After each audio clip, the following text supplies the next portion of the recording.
So hello, nandito tayo ngayon sa Cavite para ikabit itong project FFT natin. So bakit ko siya tinawag na FFT? Kasi meron tayong ground tent, meron tayong RTT, roof tent, at ito ay ang first floor tent. Pauso ko talaga bro K. Wala pa akong K-truck, ito na talaga ang gusto kong setup. Inspired nga nang nakita nyo sa intro. Ito nga isa sa mga paghahanda na ginagawa natin para sa paparating nating Philippine Loop. Kita-kits tayo, Pilipinas. Tara, tutur ko kayo sa loob. So ayan yung loob niya guys.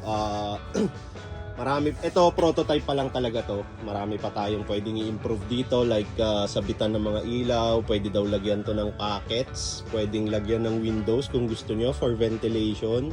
Kung meron kayong suggestion, pwede nyo ilagay sa comment section. At para sa mga magtatanong kung saan ko to pinagawa, Pwede po sa personal account ko sa kay Christian Alocada Tongko, tsaka sa page ko na napakasipag bisitahin ng page ng Prepper Moto. Ayun, so prepare mo to guys. Yan po ito yung ilalabas natin, marami pa. Ito prototype pa lang to guys. Marami pang revision na mangyayari. Stay tuned kayo. Push, thank you very big.